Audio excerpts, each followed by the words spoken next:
Hello दोस्तों, आपके अपने यूट्यूब चैनल में आपका स्वागत है। इस वीडियो में हम आपको इलेक्ट्रिशियन थ्योरी के टॉपिक प्रतिरोधक से संबंधित टॉपिक एमसीक्यू क्वेश्चन करवाएंगे जो कि आपकी प्रीवियस एग्जाम में पूछे गए थे। आज हमारा थर्ड टॉपिक है जिसका नाम है प्रतिरोधक। इससे एग्जाम में कोई ना कोई क्वेश्चन जरूर पूछा जाता है तथा आपको वीडियो को लास्ट तक जरूर देखना है तथा लास्ट में आपको बताना है कि हमारी वीडियो आपको कैसी लगी। बिना देरी के हम अपनी क्लास को स्टार्ट करते हैं। आज का हमारा पहला क्वेश्चन है जो एग्जाम में पूछा गया था। किसी विद्युत परिपथ में प्रतिरोधक का प्रयोग किसके लिए किया जाता है? आपको बताना है किसी विद्युत परिपथ में प्रतिरोधक का प्रयोग किसके लिए किया जाता है। ऑप्शन ए विद्युत धारा प्रवाह को घटाने के लिए, ऑप्शन बी विद्युत धारा प्रवाह रोकने के लिए, ऑप्शन सी विद्युत धारा का प्रवाह परिवर्तित करने के लिए, ऑप्शन डी विद्युत धारा का प्रवाह बढ़ाने के लिए। तो आपको बताना है किसी विद्युत परिपथ में प्रतिरोधक का प्रयोग किसके लिए किया जाता है। तो इसका राइट आंसर है ऑप्शन एक विद्युत धारा के प्रवाह को घटाने के लिए। आपको ध्यान रखना है प्रतिरोधक का प्रयोग विद्युत धारा के प्रवाह को घटाने के लिए किया जाता है। और आपको बताना है विद्युत धारा का प्रयोग रोकने के लिए किसका प्रयोग किया जाता है। तो इसका राइट आंसर होगा इंसुलेटर। इंसुलेटर का प्रयोग विद्युत धारा के प्रवाह को रोकने के लिए किया जाता है। अगले क्वेश्चन के आगे बढ़ते हैं। अगला क्वेश्चन हमारा जो एग्जाम में पूछा गया था, जब एक तार या पदार्थ के एक टुकड़े को एक परिपथ में प्रतिरोध उत्पन्न करने के लिए एक घटक के रूप में प्रयोग किया जाता है तो इसे क्या कहते हैं। आपको बताना है जब एक तार या पदार्थ के एक टुकड़े को एक परिपथ में प्रतिरोध उत्पन्न करने के लिए घटक के रूप में प्रयोग किया जाता है तो इसे हम क्या कहते हैं। Option A resistor, option B conductor, option C capacitor, option D inductor. तो इसका राइट आंसर है ऑप्शन ए रजिस्टर। रजिस्टर का प्रयोग परिपथ में प्रतिरोध को उत्पन्न करने के लिए किया जाता है। कैपेसिटर कैपेसिटर जो कि विभव के मान में या वोल्टेज के मान में परिवर्तन को रोकने के लिए कैपेसिटर का प्रयोग करते हैं। और इंडक्टर धारा के मान में परिवर्तन को रोकने के लिए इंडक्टर का प्रयोग किया जाता है। अगले क्वेश्चन की ओर आगे बढ़ते हैं।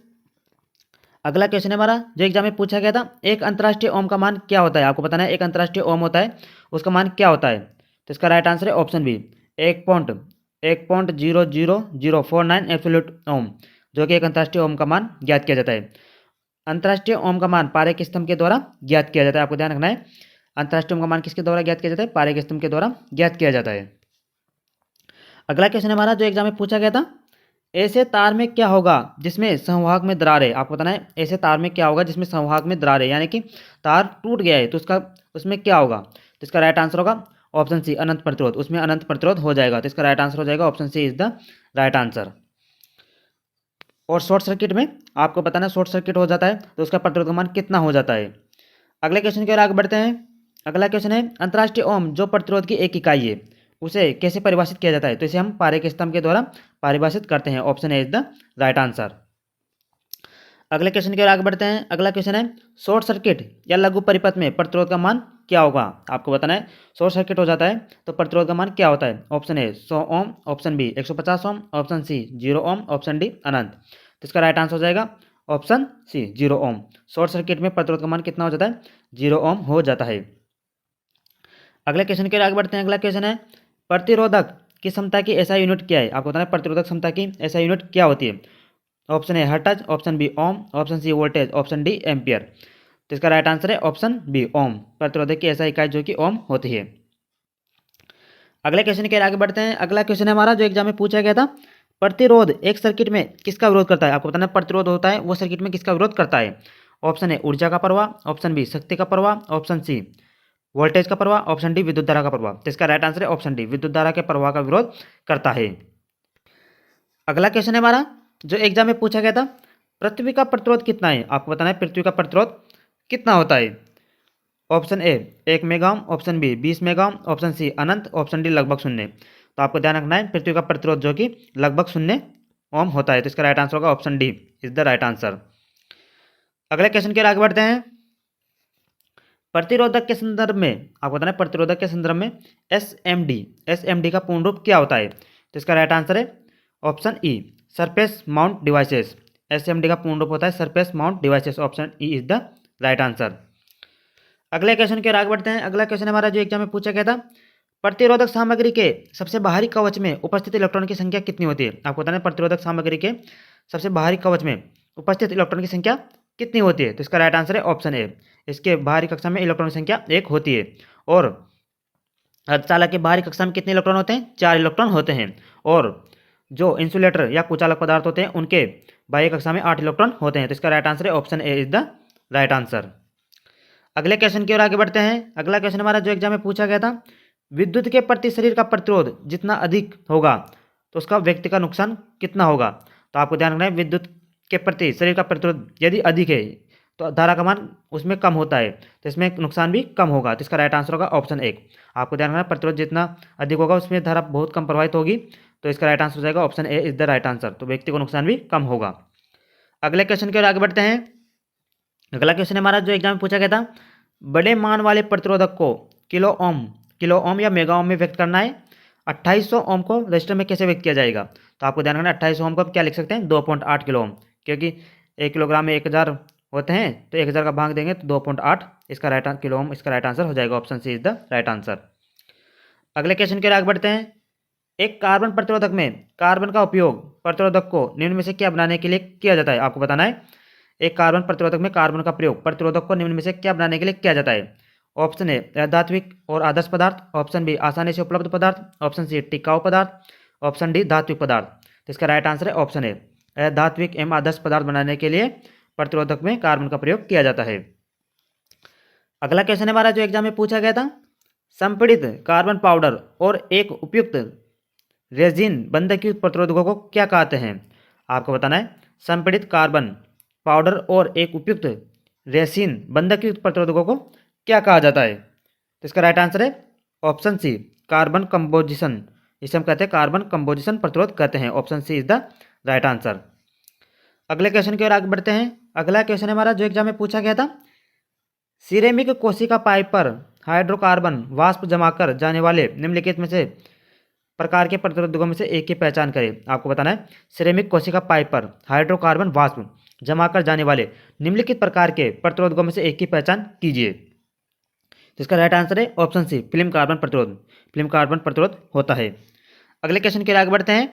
अगला क्वेश्चन है हमारा, 10 मिलियन ओम निम्न में से किसके बराबर होता है। आपको बताना है 10 मिलियन ओम जो कि निम्न में से किसके बराबर होता है। तो आपको ध्यान रखना है, 10 मिलियन इंटू 10 की पावर 6 होता है, क्योंकि 1 मिलियन में 10 की पावर 6 होते हैं या 10 लाख होते हैं।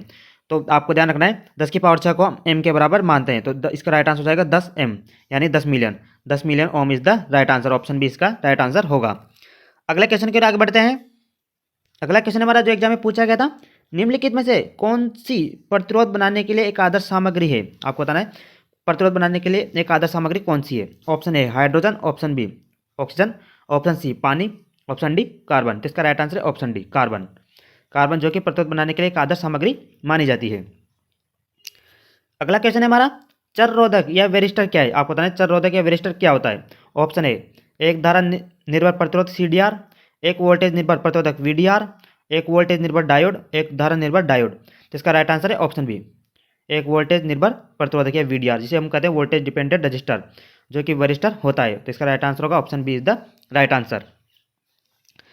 अगला क्वेश्चन हमारा जो एग्जाम में पूछा गया था, एक अरैखिक प्रतिरोधक है जिसका प्रतिरोध वोल्टता बढ़ने के साथ घटता है। आपको बताना है, एक अरैखिक प्रतिरोधक कौन सा है जिसका प्रतिरोध वोल्टता बढ़ती है उसके साथ में घटता है। तो इसका राइट आंसर होगा ऑप्शन ए परिवर्ती प्रतिरोधक या वेरिस्टर, जिसे हम कहते हैं VDR भी कहते हैं, वोल्टेज डिपेंडेंट रजिस्टर भी कहते हैं। तो इसका राइट आंसर हो जाएगा option A is the right answer. अगले क्वेश्चन की ओर आगे बढ़ते हैं।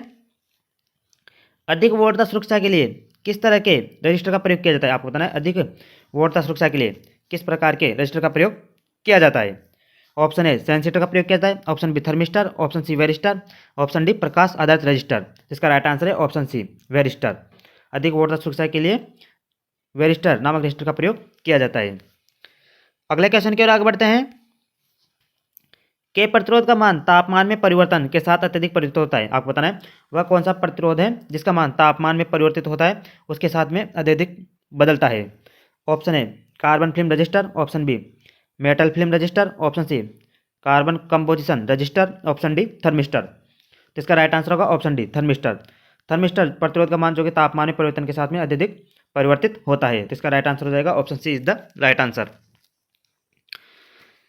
अगला क्वेश्चन है हमारा जो एग्जाम में पूछा गया था, जिस प्रतिरोध या रजिस्टर में प्रतिरोध में वृद्धि के साथ तापमान में वृद्धि होती है उस प्रतिरोध को क्या कहा जाता है। आपको बताना है, वह प्रतिरोध जिसमें प्रतिरोध में वृद्धि के साथ में तापमान में भी वृद्धि होती है उस प्रतिरोध को हम क्या कहते हैं।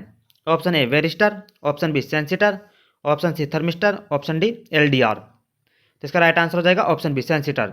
सेंसिटर जिसके प्रतिरोध में वृद्धि के साथ में तापमान में वृद्धि होती है, इसे हम पीटीसी पॉजिटिव टेम्परेचर कोफिशिएंट भी कहते हैं, जिससे कि इसमें प्रतिरोध का मान बढ़ेगा तो उसके तापमान का मान भी बढ़ता है। अगले क्वेश्चन के आगे बढ़ते हैं। अगला क्वेश्चन है जो एग्जाम में पूछा गया था, निम्न में से कौन प्रतिरोधकों के प्रकार है? आपको बताना है निम्न में से कौन प्रतिरोधक के प्रकार है। ऑप्शन है तार वाउंड या वायर वाउंड प्रतिरोध, ऑप्शन बी कार्बन प्रतिरोध, ऑप्शन सी कार्बन धातु फिल्म प्रतिरोध, option D A B C सब, और ऑप्शन ई इनमें से कोई नहीं। तो इसका राइट आंसर होगा ऑप्शन डी ए बी और सी, वायर वाउंड प्रतिरोध, कार्बन प्रतिरोध तथा कार्बन धातु फिल्म प्रतिरोध, जो कि एक प्रतिरोधकों के प्रकार हैं। इसका राइट आंसर हो जाएगा option D is the right answer. अगले क्वेश्चन के आगे बढ़ते हैं। ग्रेफाइट से निर्मित प्रतिरोधकों को क्या कहते हैं? तो इसका राइट आंसर होगा ऑप्शन बी कार्बन प्रतिरोधक। आपको ध्यान रखना है ग्रेफाइट से निर्मित प्रतिरोधकों को कार्बन प्रतिरोधक कहा जाता है, क्योंकि इस प्रतिरोधक में कार्बन व ग्रेफाइट का मिक्सर होता है। तो इसका राइट आंसर हो जाएगा option B is the right answer. अगला क्वेश्चन है हमारा, निम्नलिखित में से कौन सा परिवर्ती प्रतिरोधक का प्रकार है? आपको बताना है निम्नलिखित में से कौन सा परिवर्ती प्रतिरोधक का प्रकार है। Option A potentiometer, option B thermistor, option C rheostat, option D magnometer. तो आपको बताना है वह कौन सा प्रतिरोधक है जो कि परिवर्ती प्रतिरोधक का प्रकार है। तो इसका राइट आंसर होगा ऑप्शन ई इन सब, ये सभी जो कि परिवर्ती प्रतिरोधक के प्रकार है, पोटेंशियोमीटर, थर्मिस्टर, रियोस्टेट तथा मैग्नेटोस्टर, जो कि परिवर्ती प्रतिरोधक के प्रकार हैं। अगला क्वेश्चन है हमारा जो एग्जाम में पूछा गया था, एक प्रकाश आश्रित प्रतिरोधक को मूल रूप से क्या कहते हैं? आपको बताना है वह कौन सा प्रतिरोधक है जो कि प्रकाश पर आश्रित होता है। ऑप्शन ए पावर प्रतिरोधक, ऑप्शन बी नॉन मेटेलिक प्रतिरोधक, ऑप्शन सी कार्बन प्रतिरोधक, ऑप्शन डी वेरिएबल प्रतिरोधक, ऑप्शन ई इनमें से कोई नहीं। तो आपको बताना है इसका राइट आंसर क्या होगा। तो इसका राइट आंसर है ऑप्शन डी वेरिएबल प्रतिरोधक। वेरिएबल प्रतिरोधक जो कि प्रकाश आश्रित प्रतिरोधक होता है। अगले क्वेश्चन की ओर आगे बढ़ते हैं।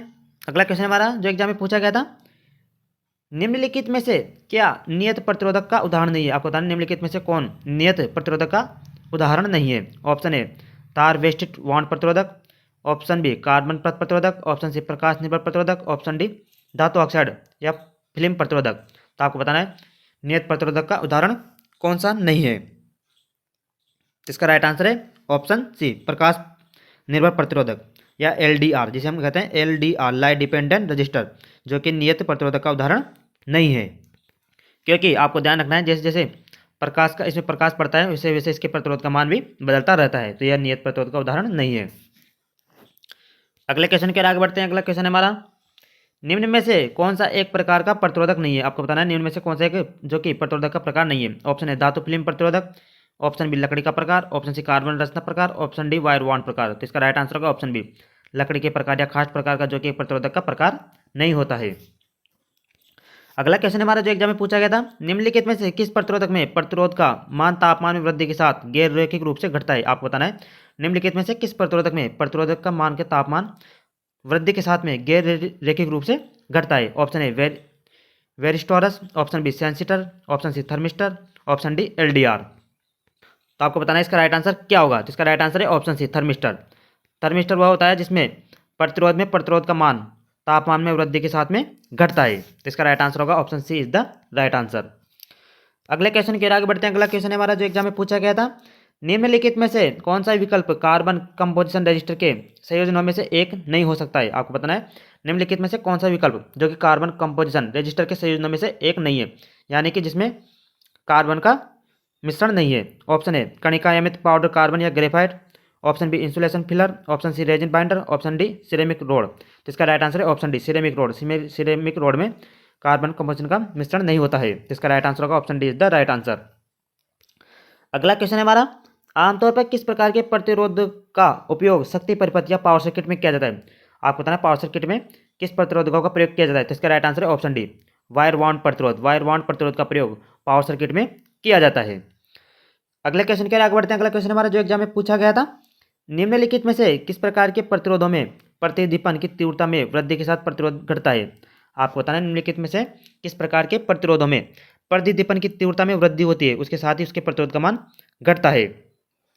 Option A LDR, option B sensistor, option C VDR, option D thermistor. तो इसका राइट आंसर है option A LDR light dependent resistor, जिसके प्रतिदीपन की तीव्रता में वृद्धि के साथ में इसके प्रतिरोध का मान घटता है।